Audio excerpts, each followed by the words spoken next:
കഥയെ ആരംഭിക്കുന്നത് lily Bloom എന്ന് പറയുന്ന ഒരു ലേഡിയെ പരിചയപ്പെടുത്തിക്കൊണ്ടാണ്. ലില്ലിയുടെ അച്ഛൻ ആൻഡ്രൂ മരണപ്പെട്ടിരുന്നു. അതിനെ തുടർന്ന് അവർ നാട്ടിലേക്ക് യാത്ര ചെയ്തെത്തുന്നു. അമ്മ ജനിക്കടുത്തെത്തിയ ലില്ലി അമ്മയെ ആശ്വസിപ്പിച്ചു. അധികം വൈകാതെ ഫ്യൂണറൽ ചടങ്ങുകളും നടന്നു. ചടങ്ങുകൾക്ക് ശേഷം ലില്ലി ഒരു അനുസ്മരണ പ്രഭാഷണം നടത്തണമായിരുന്നു. പ്രഭാഷണത്തിനായി എല്ലാവരുടെയും മുമ്പിൽ ലില്ലി കയറി നിന്നു. സംസാരിച്ചു തുടങ്ങാനായി അവൾ പറഞ്ഞു, അദ്ദേഹത്തെപ്പറ്റി എനിക്കേറെ ഇഷ്ടപ്പെട്ട 5 കാര്യങ്ങൾ ഞാൻ പറയാം. പക്ഷേ കുറച്ചു നേരത്തെ നിശബ്ദതകൾക്ക് ശേഷം ഒന്നും പറയാൻ സാധിക്കാതെ ലില്ലി അവിടം വിട്ട് പുറത്തേക്കിറങ്ങി പോന്നു. ലില്ലി പിന്നീട് ബോസ്റ്റണിലേക്ക് താമസം മാറ്റുകയാണ്. അവിടെ ഒരു ദിവസം ഒരു റൂഫ് ടോപ്പിൽ റെസ്റ്റ് ചെയ്തുകൊണ്ടിരിക്കുമ്പോൾ അങ്ങോട്ടേക്ക് റെയിൽ എന്ന പേരുള്ള ഒരു വ്യക്തി കടന്നു വന്നു. അയാൾ വളരെയധികം ദേഷ്യത്തിലായി കാണപ്പെടുന്നുണ്ടായിരുന്നു. ദേഷ്യത്തിൽ ഒരു കസേരയടക്കം അയാൾ തട്ടിത്തെറിപ്പിച്ചു. റൂഫ് ടോപ്പിൽ ഒരു എഡ്ജിലായിട്ടായിരുന്നു ലില്ലി ഇരുന്നിരുന്നത്. റെയിൽ ലില്ലിയെ കണ്ടു. ലില്ലി അരുതാത്തത് വല്ലതും ചെയ്യാനിരിക്കുന്നതാണോ എന്നൊരു സംശയം, എന്നൊരു ആശങ്ക റെയിലിന് തോന്നിയിരുന്നു. അതോടെ ലില്ലിയെ കണ്ട് സംസാരിച്ച് ഒന്ന് സമാധാനിപ്പിക്കാനൊക്കെ റെയിൽ ശ്രമിക്കുകയാണ്. താനൊരു ന്യൂറോ സർജനാണ് എന്ന് റെയിൽ ലില്ലിക്കടുത്ത് പറഞ്ഞു. ലില്ലി താനിവിടെ പുതുതായി ഒരു ഫ്ലവർ ഷോപ്പ് തുടങ്ങാൻ പദ്ധതിയിട്ടുകൊണ്ടിരിക്കുകയാണ് എന്ന കാര്യം റെയിലിനെ അറിയിച്ചു. കൊള്ളാലോ, ലില്ലി ബ്ലോസം എന്ന പേരുമുള്ള ഒരാള് ഒരു ഫ്ലവർ ഷോപ്പ് തുടങ്ങുന്നു. എന്തായാലും കൊള്ളാവുന്ന കാര്യം തന്നെ. ചെറുപുഞ്ചിരിയോടെ റെയിൽ ലില്ലിക്കടുത്ത് അറിയിച്ചു. തുടർന്നുള്ള സംസാരത്തിൽ ജീവിതത്തെപ്പറ്റി അവർ ഒരുപാട് മനസ്സ് തുറന്ന് സംസാരിക്കുന്നുണ്ട്. വളരെ ഫ്രാങ്കായി റെയിൽ പറഞ്ഞു, ലില്ലിയെ കണ്ട് എനിക്ക് നന്നായി അട്രാക്ഷൻ തോന്നിയിട്ടുണ്ട്. ഒരു വൺ നൈറ്റ് സ്റ്റാൻഡിനെ പറ്റി എന്തു പറയുന്നു? ലില്ലിക്ക് അപ്പോൾ അതിൽ തീരെ താല്പര്യമുണ്ടായിരുന്നില്ല.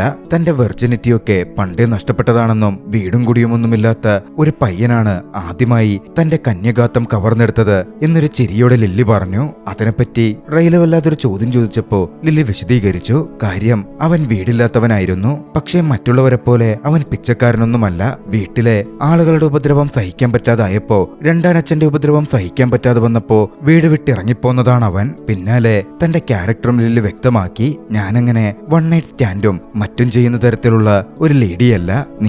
നിങ്ങളുടെ അമ്മയെ മീറ്റ് ചെയ്യാൻ ഒരു ലേഡിയെ കണ്ടെത്തി കൊണ്ടുപോകുമല്ലോ, അത്തരത്തിലുള്ള ഒരു ലേഡിയാണ് ഞാൻ. അവർ വീണ്ടും സംസാരം തുടർന്നു. സംസാരത്തിനിടയിൽ അവർ അടുക്കുകയും റെയിൽ ലില്ലിയെ ചുംബിക്കാനായി അടുത്തുവരെ എത്തുകയും ചെയ്തു. പക്ഷേ പെട്ടെന്നായിരുന്നു റെയിലിന് ജോലി ആവശ്യത്തിന് വേണ്ടി ഒരു കോള് വന്ന് അവിടെ നിന്ന് പോവേണ്ടി വന്നത്. ഒരുപക്ഷെ ഇനി നമ്മൾ കാണാനേ പോകുന്നില്ല എന്ന മട്ടിലായിരുന്നു അവരന്ന് യാത്ര പറഞ്ഞു പിരിഞ്ഞത്. കഥ അവിടെ നിന്നും കുറച്ചധികം വർഷങ്ങൾക്ക് പിന്നിലേക്ക് പോകുന്നു. ലില്ലി എന്ന് സ്കൂളിൽ പഠിക്കുകയാണ്. ആ സമയം പതിവ് പോലെ ഒരു ദിവസം ലില്ലി സ്കൂളിൽ പോവാനായി തയ്യാറെടുത്തിറങ്ങി. ഒന്ന് ജനൽ വഴി പുറത്തേക്ക് നോക്കിയപ്പോ വീടൊന്നുമില്ലാതെ തെരുവിൽ അലഞ്ഞു തിരിയുന്ന ഒരു പയ്യൻ അവരുടെ ട്രാഷ് ബിന്നിൽ നിന്ന് ഭക്ഷണം എടുത്ത് കഴിച്ചുകൊണ്ടിരിക്കുന്നു. അറ്റ്ലസ് എന്നായിരുന്നു ആ പയ്യന്റെ പേര്. ലില്ലിക്ക് അത് കണ്ടപ്പോൾ ആ പയ്യനോട് ചെറിയ സഹതാപം തോന്നി. ലില്ലിയുടെ വീടിനോട് ചേർന്ന് ഉപേക്ഷിക്കപ്പെട്ട നിലയിലുണ്ടായിരുന്ന ഒരു വീട്ടിലായിരുന്നു അറ്റ്ലസ് തങ്ങിയിരുന്നത്. ലില്ലി അതും മനസ്സിലാക്കിയിരുന്നു. അതുകൊണ്ട് തന്നെ കുറച്ച് ഭക്ഷണം സംഘടിപ്പിച്ച് അവൻ താമസിക്കുന്നിടത്ത് ലില്ലി കൊണ്ടുവച്ചു. അത് മനസ്സിലാക്കിയ അറ്റ്ലസ് വൈകാതെ ലില്ലിയെ കണ്ടപ്പോൾ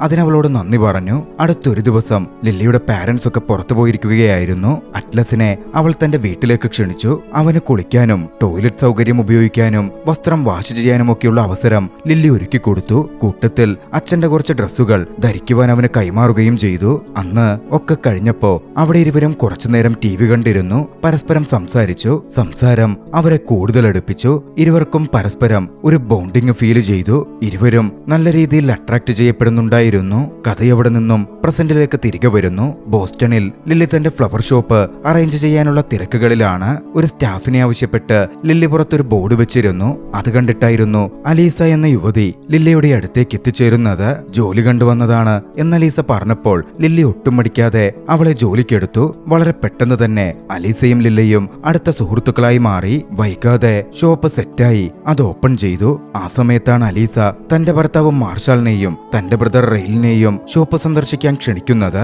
അവരിരുവരും ഷോപ്പിലെത്തി. റെയിൽ അവിടെ ലില്ലിയെ കണ്ട് ഒന്ന് അതിശയിച്ചിരുന്നു. കുറച്ച് പരങ്ങളുളവാക്കുന്ന ഒരു റീയൂണിയനായി അത് മാറി. പക്ഷേ ലില്ലിയെ ഇഷ്ടപ്പെട്ടിരുന്ന റെയില് അവളെ എങ്ങനെയും തന്റെ കിടപ്പറയിലെത്തിക്കാനുള്ള നീക്കങ്ങൾ ആരംഭിച്ചു. ഇടയ്ക്കിടയ്ക്ക് റെയിൽ അവൾക്ക് മെസ്സേജുകൾ അയച്ചു. ഫ്ലവറുകൾ സമ്മാനമായി കൊടുത്തു. ഒരു ദിവസം അലീസയ്ക്കും മാർഷാലിനുമൊപ്പം അവർ ഷോപ്പിങ്ങിന് പുറത്തുപോയിരുന്നു. അന്നത്തെ പരിപാടിയൊക്കെ കഴിഞ്ഞപ്പോ ലില്ലി തിരികെ പോവാൻ ഒരുങ്ങി. അവളെ വീട്ടിൽ കൊണ്ടുചെന്നാക്കാം എന്ന് പറഞ്ഞ് റെയിലും കൂടെ കൂടി. ആദ്യം ലില്ലിക്ക് അതിൽ കുറച്ച് അസ്വസ്ഥത തോന്നിയെങ്കിലും പകുതി മനസ്സോടെ അവൾ അതിന് ഓക്കെ പറഞ്ഞു. അങ്ങനെ ലില്ലിക്കൊപ്പം റെയിലും ചെല്ലാൻ തുടങ്ങി. പോകുന്ന സമയത്ത് ഇരുവരും സംസാരിക്കുന്നുമുണ്ട്. ഒടുവിൽ ഇരുവർക്കും രണ്ടു വഴിക്ക് പിരിയേണ്ടുന്ന ഇടമെത്തി. റെയിൽ ലില്ലിയോട് ഒരു ചുംബനം ആവശ്യപ്പെട്ടു. ചുംബനമാണല്ലോ. ലില്ലിക്കും എതിർപ്പുണ്ടായിരുന്നില്ല.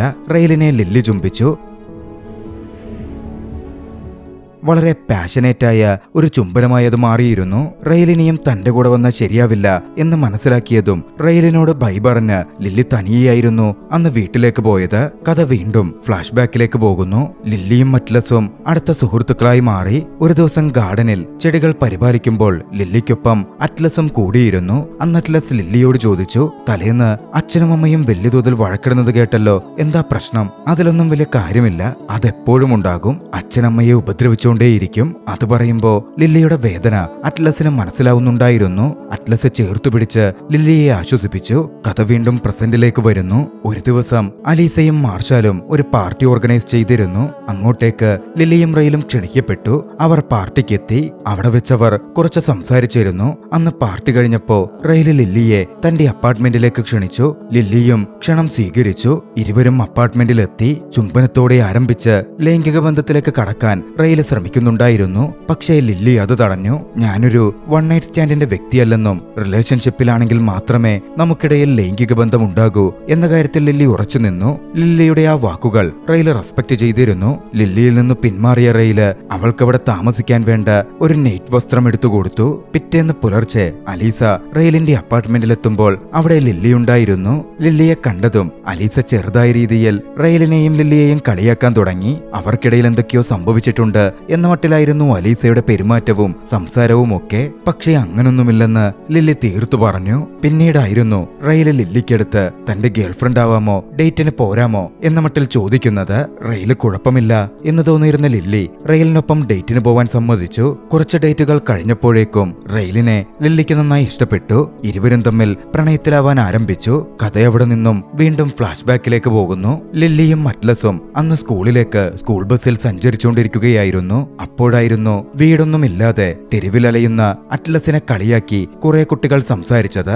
അറ്റ്ലസിനൊപ്പം കൂടിയാൽ ലില്ലിക്ക് വല്ല അസുഖവും പിടിക്കും എന്ന മട്ടിലൊക്കെ അവർ കമന്റ് അടിക്കുന്നുണ്ടായിരുന്നു. അറ്റ്ലസിനെ കളിയാക്കലും തേജോവധം ചെയ്യലും മാത്രമായിരുന്നു അത് പറഞ്ഞ ആ പെൺകുട്ടികളുടെ ലക്ഷ്യം. ലില്ലി ഒട്ടും മടിച്ചില്ല. അറ്റ്ലസിനെ ബസ്സിൽ പിടിച്ചെഴുന്നേൽപ്പിച്ച് നിർത്തി. എല്ലാവരുടെയും മുമ്പിൽ വെച്ച് ഗാഢമായി ചുംബിച്ചു. കളിയാക്കിയ പെൺകുട്ടികളുടെ മുഖത്തടിച്ച പോലായിരുന്നു അത്. അന്ന് ഉച്ചതിരിഞ്ഞ് ലില്ലിയുടെ വീട്ടിൽ ഇരുവരും സമയം ചെലവിട്ടുകൊണ്ടിരിക്കുകയാണ്. ലില്ലിയുടെ പാരന്റ്സ് അപ്പോൾ അവിടെ ഉണ്ടായിരുന്നില്ല. അറ്റ്ലസ് ലില്ലിയോട് ചോദിച്ചു, ഇന്ന് രാവിലെ ബസ്സിൽ വെച്ച് നീ എന്നെ ചുംബിച്ചില്ലേ, അത് ശരിക്കും നിനക്കെന്നെ ഉമ്മ വെക്കണമെന്ന് തോന്നിയിട്ടായിരുന്നോ, അതോ ആ പെൺകുട്ടികളുടെ മുമ്പിൽ ഒരു പോയിന്റ് പ്രൂവ് ചെയ്യണമെന്ന് വിചാരിച്ചിട്ടാണോ? ലില്ലി പറഞ്ഞു, എനിക്ക് നിന്നെ ചുംബിക്കണമെന്ന് തോന്നിയിട്ട് തന്നെയാ ചുംബിച്ചത്, അതിലൊരു സംശയവും വേണ്ട. പിന്നെ പറയണ്ടല്ലോ, അതവരെ ഒരു ചുംബനത്തിലേക്ക് നയിച്ചു. ഇരുവരും പാഷനേറ്റായി പരസ്പരം ഉമ്മ വെച്ചുകൊണ്ടിരിക്കെ പെട്ടെന്നായിരുന്നു അച്ഛൻ അങ്ങോട്ടേക്ക് വരുന്നുണ്ട് എന്നവൾ തിരിച്ചറിയുന്നത്. ഉടൻ തന്നെ അറ്റ്ലസിനോട് അവിടെ നിന്ന് പൊക്കോളാൻ അവൾ പറഞ്ഞു. അറ്റ്ലസും പിൻവാതിലൂടെ പുറത്തു കടന്നു കളഞ്ഞു. കഥ വീണ്ടും പ്രസന്റിലേക്ക് വരുന്നു. റിലേഷൻഷിപ്പ് നല്ല രീതിയിൽ മുമ്പോട്ട് പോയിക്കൊണ്ടിരിക്കുകയായിരുന്നു. റെയിലിനെ തന്റെ അമ്മയ്ക്ക് പരിചയപ്പെടുത്താൻ ലില്ലി തീരുമാനിച്ചു. അങ്ങനെ റൂഫ് എന്ന പേരുള്ള പുതുതായി ആരംഭിച്ച റെസ്റ്റോറന്റിൽ വെച്ച് ലില്ലിയുടെ അമ്മ ജെനിയും റെയിലും കണ്ടുമുട്ടുകയാണ്. റെയിലിനെ ലില്ലിയുടെ അമ്മയ്ക്കും ബോധിച്ചിരുന്നു. പക്ഷെ വളരെ യാദൃച്ഛികമായ ഒരു സംഭവം കൂടി നടന്നു. ആ റെസ്റ്റോറന്റിന്റെ ഓണർ ലില്ലിയുടെ ആ പഴയ ബാല്യകാല സുഹൃത്ത് അറ്റ്ലസ് ആയിരുന്നു. അവിടുത്തെ മെയിൻ ഷെഫും അറ്റ്ലസ് തന്നെയാണ്. ഇരുവരും കണ്ട് സംസാരിച്ചു. തനിച്ച് മാറി നിന്നായിരുന്നു സംസാരിച്ചത്. വീണ്ടും കണ്ട് ഒത്തുകൂടി പഴയ റിലേഷൻഷിപ്പ് പുതുക്കാം എന്നൊക്കെ അറ്റ്ലസിന്റെ മനസ്സിലുണ്ടായിരുന്നു. പക്ഷേ ലില്ലി ഇപ്പോൾ ഡേറ്റ് ചെയ്യുന്നുണ്ട്, റെയിലുമായി പ്രണയത്തിലാണ് എന്ന് മനസ്സിലായതും അറ്റ്ലസ് പതിയെ പിൻവലിഞ്ഞു. താൻ മറ്റൊരു ലേഡിയുമായി പ്രണയത്തിലാണ് എന്ന മട്ടിൽ നടിച്ചു. തന്റെ പഴയ സുഹൃത്തിനെ കണ്ടതിൽ ലില്ലിയേറെ സന്തോഷിച്ചിരുന്നു. പിന്നീട് ഒരു ദിവസം അലീസയ്ക്കും മാർഷലിനുമൊപ്പം ലില്ലിയും റെയിലും ഒരു പാർട്ടിക്ക് വേണ്ടി പുറത്തുപോയി. അവിടെ വെച്ച് അലീസയും മാർഷാലും ഒരു അനൗൺസ്മെന്റ് തന്നെ നടത്തി. തങ്ങൾക്ക് കുട്ടി ജനിക്കാൻ പോകുന്നു എന്നതായിരുന്നു അത്. പറയണ്ടല്ലോ, ആഘോഷം ആരംഭിക്കുകയാണ്. റെയിലും ലില്ലിയും അതിലൊരുപാട് സന്തോഷിച്ചിരുന്നു.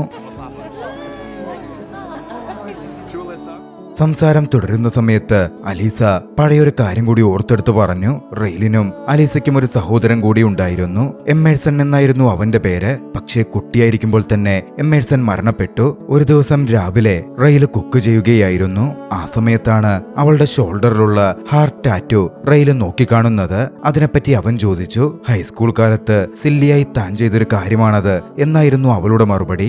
അവർ പിന്നാലെ പ്രണയസല്ലാപത്തിൽ ഏർപ്പെടാൻ തുടങ്ങി. കുക്കിങ്ങിലായിരുന്ന വസ്തു അതോടെ കരിയാനും തുടങ്ങി. റെയിൽ ഓടിച്ചെന്ന് അതെടുക്കാനുള്ള ശ്രമം ആരംഭിച്ചു. റെയിലിന്റെ ശ്രമം കണ്ടതും സുരക്ഷയ്ക്കായി ഒരു ഓവൻ മെറ്റെടുത്തു കൊടുക്കാൻ ലില്ലി ശ്രമിക്കുന്നുണ്ടായിരുന്നു. പക്ഷേ പെട്ടെന്ന് റെയിലിന്റെ കൈ പൊള്ളിയ ദേഷ്യത്തിൽ റെയില് തിരിഞ്ഞതും റെയിലിന്റെ കൈ അവളുടെ മുഖത്ത് സാരമായി തന്നെ കൊണ്ടു. എന്തെങ്കിലും വന്നാൽ റെയില് പെട്ടെന്ന് റിയാക്ട് ചെയ്യും, അതാണെങ്കിൽ ദേഷ്യത്തിലുമായിരിക്കും. അത് അവളുടെ മുഖത്ത് അത്യാവശ്യം നല്ലൊരു അടിപ്പാട് തന്നെ തീർത്തിരുന്നു. പെട്ടെന്നുണ്ടായ പ്രശ്നത്തിൽ റെയിലിനെ ലില്ലി ഒന്ന് തള്ളിമാറ്റിയതും റെയില് താഴേക്ക് വീഴുകയും താഴെ തകർന്നു വീണിരുന്ന ഗ്ലാസിൽ കയ്യമർത്തി അവന്റെ കയ്യിൽ മുറിവുണ്ടാവുകയും ചെയ്തു. റെയില് പിന്നാലെ എഴുന്നേറ്റ് വന്ന് ലില്ലിയോട് ക്ഷമയൊക്കെ ചോദിച്ചു. ലില്ലിയും റെയിലിനോട് ക്ഷമ ചോദിക്കുന്നുണ്ടായിരുന്നു. പക്ഷേ റെയിലിന്റെ പെട്ടെന്നുള്ള ദേഷ്യവും ആ ഒരു തരത്തിലുള്ള പെരുമാറ്റവും ലില്ലിക്ക് ഉൾക്കൊള്ളാനെ പറ്റിയിരുന്നില്ല. പിന്നീട് ലില്ലിയും റെയിലും വീണ്ടും റൂഫ് എന്ന റെസ്റ്റോറന്റിൽ വെച്ച് അലീസിയെയും മാർഷലിനെയും കാണാൻ പോയി. റെയിലിന്റെ ആ അടികൊണ്ട് ലില്ലിയുടെ മുഖത്ത് പാടുണ്ടായിരുന്നു, പ്രത്യേകിച്ചും കണ്ണിന്റെ ഭാഗത്ത്. അത് മറച്ചുവെക്കാൻ ലില്ലി നന്നായി തന്നെ ശ്രമിച്ചിരുന്നു. മേക്കപ്പ് ഒക്കെ വെച്ച് അവൾ അതിനെ ശ്രമിച്ചെങ്കിലും എന്നിരുന്നാലും അത് വിസിബിളുമായിരുന്നു. റെസ്റ്റോറന്റിൽ വെച്ച് അറ്റ്ലസ് ലില്ലിയുടെ മുഖത്തെ ആ പാട് നോക്കിക്കണ്ടു. എന്തോ ശരിയല്ലാത്ത പോലെ തോന്നിയ അറ്റ്ലസ് ലില്ലി റെസ്റ്റ് റൂമിലേക്ക് പോയ സമയത്ത് അങ്ങോട്ടേക്ക് തന്നെ കയറി ചെന്ന് ലില്ലിയോട് കാര്യം തിരക്കി. ലില്ലി റെയിലിന്റെ ഭാഗം പിടിച്ച് സംസാരിച്ചു. റെയില് മനഃപൂർവ്വം ചെയ്തതല്ലെന്നും സംഭവിച്ചു പോയതാണ് എന്നുമൊക്കെ ലില്ലി പറയുന്നുണ്ടായിരുന്നു. എന്നിരുന്നാലും ലില്ലി വേദനിച്ചതും അവളുടെ മുഖത്തെ പാടും കണ്ട് സഹിക്കാൻ അറ്റ്ലസിന് സാധിച്ചിരുന്നേയില്ല. ഇരുവരും ആ സംസാരമൊക്കെ കഴിഞ്ഞ് റെസ്റ്റ് റൂമിൽ നിന്ന് പുറത്തു വന്നതും പുറത്ത് റെയില് കാത്തു നിൽക്കുന്നുണ്ടായിരുന്നു. ലില്ലിയും അറ്റ്ലസും ഒന്നിച്ച് റെസ്റ്റ് റൂമിൽ നിന്ന് പുറത്തു വരുന്ന കണ്ട് റെയിലിന് തീരെ രസിച്ചില്ല. റെയില് ഇരുവരെയും അപമാനിക്കുന്ന രീതിയിൽ സംസാരിക്കാനും ദേഷ്യപ്പെടാനും ആരംഭിച്ചു. അറ്റ്ലസിന്റെയും നിയന്ത്രണം വിട്ടു. അവർ തമ്മിൽ അവിടെ വെച്ചൊരു ഏറ്റുമുട്ടൽ തന്നെ നടന്നു. അറ്റ്ലസ് റെയിലിനോട് തന്റെ റെസ്റ്റോറന്റിൽ നിന്ന് ഇറങ്ങിപ്പോവാൻ വളരെ വലിയ ശബ്ദത്തിൽ ആവശ്യപ്പെട്ടു. കഥയവിടെ നിന്നും വീണ്ടും ഫ്ലാഷ് ബാക്കിലേക്ക് പോകുന്നു. അറ്റ്ലസും ലില്ലിയും പ്രണയത്തിലായി കഴിഞ്ഞിരുന്ന സമയം ആദ്യമായി അവരൊന്നിച്ച് ലൈംഗിക ബന്ധത്തിലേർപ്പെട്ടു. ഇരുവരും അതിനുശേഷം സ്നേഹസല്ലാപങ്ങളോടെ കിടക്കുകയായിരുന്നു. പക്ഷേ പെട്ടെന്നാണ് ലില്ലിയുടെ അച്ഛൻ ആൻഡ്രൂ അവിടെ വാതിലിൽ വന്ന് മുട്ടുന്നതും ബഹളം കൂട്ടുന്നതും അവർ കേൾക്കുന്നത്. ലില്ലി അറ്റ്ലസിനോട് വേഗം പോവാൻ ആവശ്യപ്പെട്ടു. അറ്റ്ലസ് തയ്യാറായപ്പോഴേക്കും വാതിലിന്റെ ലോക്ക് തകർത്ത് ആൻഡ്രൂ അകത്ത് കടന്നിരുന്നു. ആൻഡ്രൂ വന്ന് അറ്റ്ലസിനെ ക്രൂരമായി മർദ്ദിച്ചു വീട്ടിൽ നിന്ന് പുറത്തേക്കാക്കി. ആൻഡ്രുവിന്റെ ആക്രമണത്തിൽ അറ്റ്ലസ് ഒടുവിൽ ആശുപത്രിയിൽ പോലും ആയിപ്പോയിരുന്നു. പിന്നീട് ലില്ലി അറ്റ്ലസിനെ കണ്ടിട്ടേയില്ല. അറ്റ്ലസ് അതിനുശേഷം പട്ടാളത്തിൽ ചേരുവാൻ വേണ്ടി പോയിരുന്നു. പിന്നീട് വർഷങ്ങൾക്കിപ്പുറമാണ് ഇരുവരുമെന്ന് റെസ്റ്റോറന്റിൽ വെച്ച് കണ്ടുമുട്ടുന്നത് പോലും. കഥ വീണ്ടും പ്രസന്റിലേക്ക് തിരികെ വരുന്നു. ലില്ലിയെ കാണുവാൻ അറ്റ്ലസ് വീണ്ടും ലില്ലിയുടെ ഷോപ്പിലെത്തി. ലില്ലിയോട് സംസാരിച്ചു. തലേന്ന് അവന്റെ റെസ്റ്റോറന്റിൽ വെച്ചുണ്ടായ കാര്യങ്ങൾക്ക് ലില്ലിയോട് ക്ഷമ ചോദിച്ചു. പിന്നാലെ ഒരു വിസിറ്റിംഗ് കാർഡിൽ തന്റെ നമ്പർ എഴുതി എന്തെങ്കിലും ആവശ്യമുണ്ടെങ്കിൽ വിളിക്കാൻ മടിക്കണ്ട എന്ന് പറഞ്ഞവൻ അവിടെ നിന്ന് പോന്നു. അന്ന് റെയിലുമായി ലില്ലി മനസ്സ് തുറന്ന് സംസാരിച്ചു. അവളുടെ അച്ഛൻ അമ്മയെ എത്രത്തോളം ഉപദ്രവിച്ചിരുന്നു, എത്ര മോശമായിട്ടായിരുന്നു അദ്ദേഹം പെരുമാറിയിരുന്നത് എന്ന കാര്യമൊക്കെ അവൾ വിശദീകരിച്ചു. കിച്ചണിലെ ഇൻസിഡന്റും റെയിലിന്റെ മറ്റു പെരുമാറ്റ രീതികളും അച്ഛനെ ഓർമ്മിപ്പിക്കുന്ന തരത്തിലാണ് എന്ന് ലില്ലി പറഞ്ഞപ്പോൾ എല്ലാം എത്ര മോശമായി പോയി എന്ന് റെയില് തിരിച്ചറിഞ്ഞു. റെയില് ലില്ലിയോട് ക്ഷമ ചോദിച്ചു. താൻ അവളെ പ്രണയിക്കുന്നുണ്ട് എന്നുറപ്പിച്ചു പറഞ്ഞു. അവരുടെ ഉള്ളിലെ പ്രശ്നങ്ങൾ മയപ്പെട്ടു. അന്ന് രാത്രി അവർ ഒന്നിച്ചായിരുന്നു ചെലവഴിച്ചത്. കുറച്ചധികം നാളുകൾ വീണ്ടും കടന്നുപോയി. അലീസ ആശുപത്രിയിൽ അവളുടെ കുട്ടിക്ക് ജന്മം കൊടുത്തു. ഇതിനിടയിൽ റെയില് ലില്ലിയെ പ്രപ്പോസ് ചെയ്തു. ലില്ലി യെസ് പറഞ്ഞതോടെ അവരുടെ വിവാഹവും നടന്നു. പക്ഷേ വിവാഹത്തിന് തന്നെ ക്ഷണിച്ചില്ലെന്ന പേരിൽ ലില്ലിയുടെ അമ്മ പരിഭവത്തിലായിരുന്നു. പിന്നാലെയാണ് വലിയൊരു ശബ്ദം ലില്ലി കേൾക്കുന്നത്. അവൾ ശബ്ദം കേട്ട ഭാഗത്തേക്ക് പോയി നോക്കി. റെയിൽ അവിടെ ഉണ്ടായിരുന്ന ഒരു ലാമ്പ് എടുത്ത് എറിഞ്ഞുടച്ചിരുന്നു. സംഭവം എന്തെന്നാൽ അവിടെ നോക്കിയപ്പോൾ അറ്റ്ലസിന്റെ ഫോൺ നമ്പർ എഴുതിയ ഒരു കാർഡ് അവന്റെ കയ്യിൽ കിട്ടി. അന്ന് അറ്റ്ലസ് ലില്ലിക്ക് കൊടുത്ത കാർഡായിരുന്നു അത്. താനും അറ്റ്ലസും തമ്മിൽ ബന്ധങ്ങളൊന്നുമില്ലെന്നും ഇതവൻ അന്ന് കടയിൽ വന്നപ്പോ തന്നതാണ് എന്ന് ലില്ലി പറഞ്ഞെങ്കിലും റെയിലിന് അതൊന്നും അങ്ങനെ ഉൾക്കൊള്ളാൻ പറ്റുന്നുണ്ടായിരുന്നില്ല. ദേഷ്യപ്പെട്ട് ഒച്ചയുണ്ടാക്കി അവിടെ നിന്ന് റെയിൽ പുറത്തേക്ക് പോവാൻ തുടങ്ങി. ലില്ലി പുറകെ ചെന്ന് റെയിലിനെ സമാധാനിപ്പിക്കാൻ ശ്രമിച്ചു. പക്ഷേ ദേഷ്യത്തിൽ അവളുടെ കയ്യിൽ പിടിച്ച് റെയിൽ വലിച്ചപ്പോ അവൾ സ്റ്റെയറിലൂടെ താഴേക്ക് വീഴുകയാണ്. ആ ആഘാതത്തിൽ ലില്ലിയുടെ ബോധം പോയിരുന്നു. ബോധം തെളിയുമ്പോൾ അവൾ ബെഡിലാണ്. റെയിൽ അടുത്തിരിക്കുന്നുണ്ട്. എന്താ സംഭവിച്ചത് എന്ന് ലില്ലിക്ക് ഓർമ്മയുണ്ടായിരുന്നില്ല.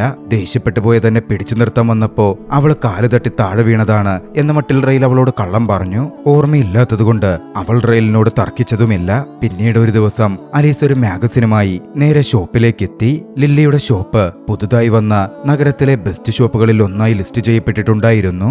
അതിൽ നമ്പർ 1 ആയി വന്നിരുന്നത് അറ്റ്ലസിന്റെ റെസ്റ്റോറന്റ് ആയിരുന്നു. അന്ന് വൈകിട്ട് വീട്ടിൽ അതേ മാഗസിൻ റെയിലെടുത്ത് ലില്ലിയുടെ അടുത്തെത്തി. അറ്റ്ലസിന്റെ ഷോപ്പിനെ പറ്റി പറഞ്ഞിരിക്കുന്ന ഭാഗത്ത് അറ്റ്ലസ് പറഞ്ഞിരിക്കുന്ന കാര്യങ്ങൾ വായിക്കാൻ ലില്ലിയോട് അയാൾ ആവശ്യപ്പെട്ടു. താൻ സ്നേഹിച്ച് ഒരാളുടെ പേരിലാണ് അയാൾ അയാളോടുള്ള ട്രിബ്യൂട്ടായിട്ടാണ് താൻ ഈ റെസ്റ്റോറന്റ് ആരംഭിച്ചത് എന്ന് അറ്റ്ലസ് അതിൽ പറഞ്ഞിരുന്നു. അത് ലില്ലിയെ പറ്റിയാണ് അറ്റ്ലസ് പറഞ്ഞിരിക്കുന്നത് എന്ന മട്ടിൽ റെയിൽ ലില്ലിയോട് ദേഷ്യം കാണിക്കാൻ ആരംഭിച്ചു.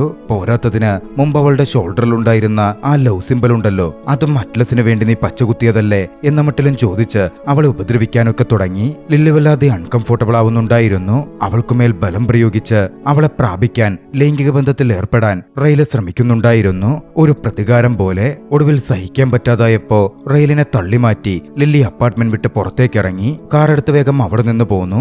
അവൾ അഭയം തേടിയെത്തിയത് അറ്റ്ലസിന്റെ അടുത്ത് തന്നെയായിരുന്നു. പരിക്കേറ്റിരുന്ന അവളുടെ അവസ്ഥ കണ്ട് അറ്റ്ലസ് അവളെ വേഗം ആശുപത്രിയിൽ എത്തിച്ചു. ആശുപത്രിയിലെ പരിശോധനയിൽ ലില്ലി പ്രഗ്നന്റ് ആണ് എന്ന കാര്യം കൂടി വ്യക്തമാകുന്നുണ്ടായിരുന്നു. പിന്നീട് ആശുപത്രിയിൽ നിന്ന് ഡിസ്ചാർജ് ആയപ്പോ അറ്റ്ലസ് ലില്ലിയെ തന്റെ അപ്പാർട്ട്മെന്റിലേക്ക് കൊണ്ടുവന്നു. അപ്പോഴാണ് ലില്ലി ഒരു കാര്യം മനസ്സിലാക്കുന്നത്. അറ്റ്ലസ് നേരത്തെ പറഞ്ഞ പോലെ അവനൊരു പെൺകുട്ടിയുമായും റിലേഷൻഷിപ്പിലായിരുന്നില്ല. അവൻ തന്നോട് കള്ളം പറഞ്ഞതാണ്.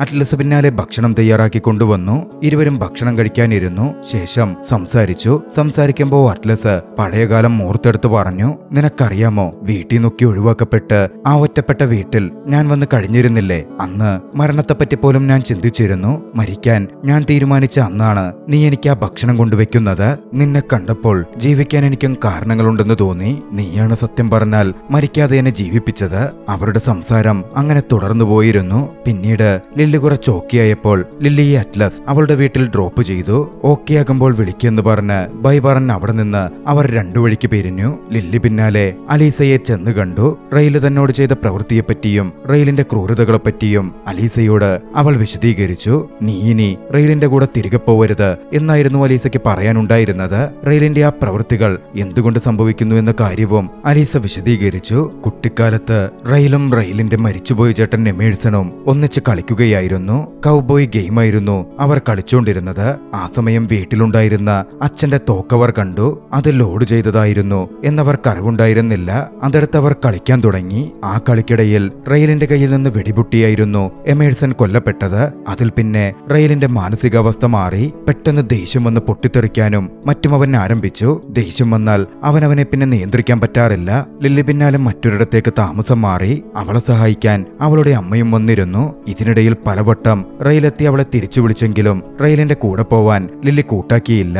ഒടുവിൽ പൂർണ്ണ ഗർഭിണിയായി ലില്ലി പ്രസവിച്ചു. കുട്ടിയെ കാണാൻ റെയിലെത്തിയിരുന്നു. കുട്ടിക്ക് ലില്ലി പേരിട്ടത് റെയിലിന്റെ സഹോദരൻ എമ്മേഴ്സിനെ ഓർമ്മിപ്പിക്കും വിധം എമ്മി എന്നായിരുന്നു. റെയിൽ വല്ലാതെ ഇമോഷണലായി. ആ സമയം തന്റെ ആവശ്യം അവൾ തുറന്നു പറഞ്ഞു. ആദ്യം റെയിൽ അതിന് വിസമ്മതം പ്രകടിപ്പിച്ചിരുന്നു. പക്ഷേ ലില്ലി ചോദിച്ചു, നമ്മളുടെ ജനിച്ചു വീണ ഈ മകളുണ്ടല്ലോ, ഇവൾക്ക് അബ്യൂസീവായ ഒരു പാർട്ട്ണറാണുള്ളതെങ്കിൽ നിങ്ങൾ എങ്ങനെയായിരിക്കും റിയാക്ട് ചെയ്യുക?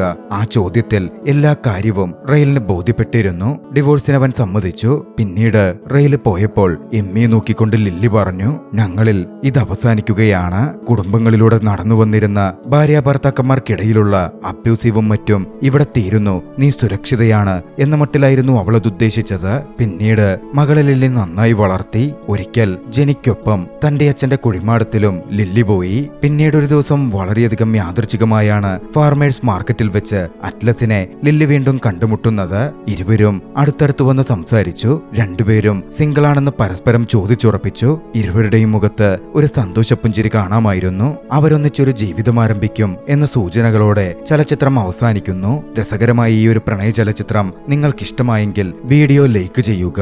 അഭിപ്രായങ്ങളും നിർദ്ദേശങ്ങളും കമന്റുകളിൽ രേഖപ്പെടുത്തുക. കഴിയുമെങ്കിൽ ചാനൽ സബ്സ്ക്രൈബ് ചെയ്തും കൂട്ടുകാർക്ക് ഷെയർ ചെയ്തു കൊടുത്തും ഞങ്ങളെ സപ്പോർട്ട് ചെയ്യുക. അടുത്ത എപ്പിസോഡിൽ മറ്റൊരു മികച്ച ചലച്ചിത്രവുമായി നമുക്ക് കണ്ടുമുട്ടാം. അതുവരെ ബൈ.